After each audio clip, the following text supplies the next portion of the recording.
સુરત શહેરના પાલબાટા રોડ ખાતે ગતરાત્રે ગમખ્વાર અકસ્માત સર્જાયો હતો। મિત્રને મળીને ઘરે પરત ફરતી વખતે બાઇક સવાર પિતરાઈ ભાઈઓને અકસ્માત નડ્યો છે। લીમડાના ઝાડ સાથે તેમની બાઇક અથડાતા બંનેને ગંભીર ઇજાઓ પહોંચી છે। હાલ બંનેને સારવાર માટે નવી સિવિલ ખસેડવામાં આવ્યા છે, જ્યાં એક પછી એક બંનેના મોત થયા છે। બંનેના મોતના પગલે પરિવારમાં શોક છવાઈ ગયો છે। ઉમરા ખાતે આવેલ દમન ફળિયામાં રહેતા પિતરાઈ ભાઈઓ 19 વર્ષીય કિશન કીરો રાઠોડ અને 17 વર્ષીય અર્ચિત શૈલેષ રાઠોડ ભાટા તરફ મિત્રને મળવા માટે ગયા હતા। ત્યાંથી ઘરે પરત ફરતા દરમિયાન પાલભાટા ડી વિલા રેસ્ટોરન્ટ પાસે પહોંચતા તેમની બાઇક એક લીમડાના ઝાડ સાથે અથડાઈ, જેને કારણે અકસ્માત થયો। બંનેને ગંભીર ઇજાઓ પહોંચી, જેથી તેઓને 108 એમ્બ્યુલન્સ દ્વારા સારવાર માટે નવી સિવિલ ખસેડવામાં આવ્યા, જ્યાં ફરજ પરના તબીબોએ કિશનને મરણજાર કર્યા, જ્યારે ઓચિંતું ટૂંકી સારવાર દરમિયાન મોત થયું। બંનેના મોતના સમાચાર મળતા પરિવાર શોકમાં ફરી વળ્યું છે। વધુમાં જાણવા મળ્યું કે કિશનને એક બહેન અને તેના ગેરેજમાં કામ કરતા પરિવારનું ગુજરાન ચલાવતો, જ્યારે અર્ચિતને અન્ય એક ભાઈ અને એક બહેન છે। તે કાર વોશિંગનું કામ કરી પરિવારને આર્થિક રીતે મદદ થતો હતો। આપણું નામ? શૈલેષ। આપણું રહેવાનું ક્યાં? ઉમરા ગામ। શું ઘટના બની હતી? એ લોકો નોકરી પર જતા રહ્યા। શું નામ છે બેટાના? બે દીકરાઓનું શું નામ છે? એક નામ અર્ચિત, એક નામ કિશન। એની ઉંમર? એક 17, 19। આ તમારા કોણ થાય એમાંથી એક? બંનેમાં છોકરા જેવા થાય। એક મારો નાનો છોકરો, મોટો છોકરો છે। આ શું કામ કરતા હતા? વાસીમાં કામ કરતા। કેટલા વાગે આ ઘટના બની હતી? રાત્રે કેટલા વાગે? રાત્રે 9 વાગે। તમને ક્યારે જાણ કરી? દોસ્તા ખાવા પડે અમને। ક્યાં જતા હતા ત્યારે? આવતા હતા રિટર્ન। કઈ ગાડી હતી? પલ્સર। એ શું કે એક્સિડન્ટ થયો હતો કે સ્લીપ થઈ? સ્લીપ થઈ ગઈ। સ્લીપ થઈ ગઈ। પછી બે ડૉક્ટરોને શું કીધું? ચેક કરી? બસ એ જ કીધું। મોત થઈ એની મોત થઈ? ડૉક્ટરે એમ કીધું? આપણું નામ શું? વિક્રમભાઈ। આપણું રહેવાનું ક્યાં? ઉમરા ગામ। આ ઘટના ક્યારે બની હતી ને શું થયું? રાતે 9 વાગે થયેલી। શું બની હતી ઘટના? એ આવતા ફેરી ગાડી સ્લીપ।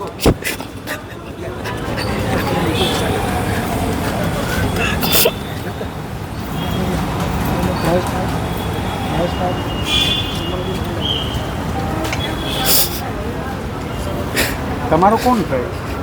બાજુ થાય। એની ઉંમર? 19 વર્ષની હતી। આ ક્યારે આ કેટલા વાગે ને રાત્રે કઈ ગાડી ઉપર આવતા? ગાડી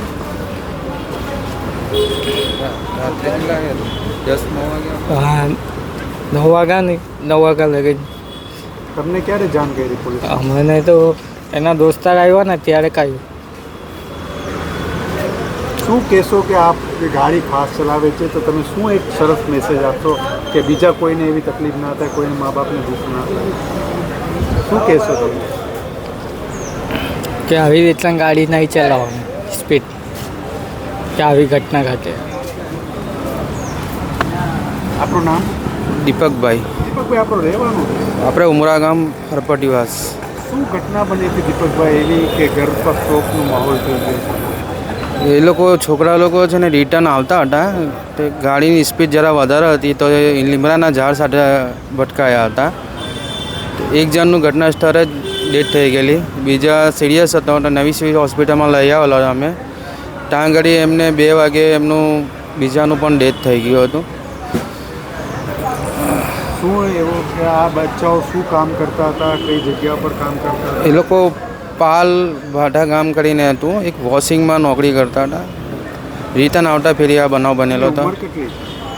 આપણે એક 17 વર્ષનો છોકરો છે, એક 19 વર્ષનો છોકરો છે। એના મા બાપ શું કામ કરે છે? એના મા બાપ એક છે ઘર મજૂરી જ કરે છે ને એક ઘર કામ કરે છે। હેલ્મેટ પહેરેલા હતા બચ્ચાઓ?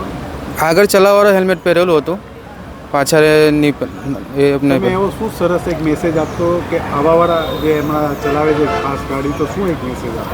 મેસેજમાં સાહેબ શું કહેવું, એમાં એ લોકો લેવી ગાડી પણ સ્પીડ બહુ ઓછી રાખો ને કંટ્રોલમાં રહેતા હોય ને તો જ ચલાવો ગાડી। સ્પીડમાં ચલાવશો તો આ નુકસાન થવાનું જ છે। બે મરવાવાળાનું પૂરું નામ શું?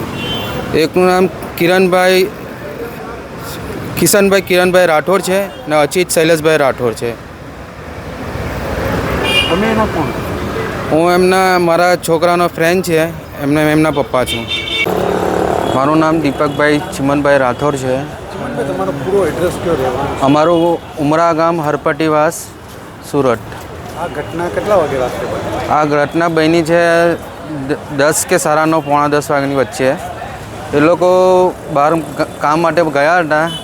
રિટર્ન આવતા ફેરી સ્પીડના કારણે ગાડી લીમડાના ઝાડ સાથે ઠોકાઈ છે ને એ લોકો નેવી સિવિલ હોસ્પિટલમાં લઈ આવેલા. તેમાં 2 જણ, એક 17 વર્ષનો છોકરો હતો, એક 19 વર્ષનો છોકરો હતો.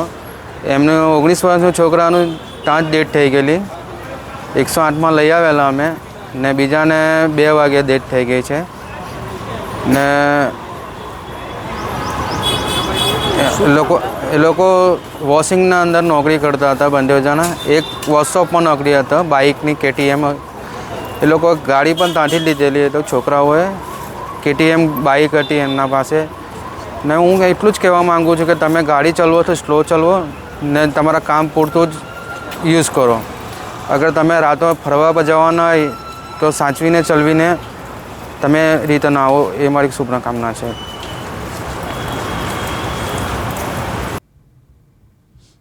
યાસીન દારા, દિવ્યાંગ ન્યૂઝ, સુરત.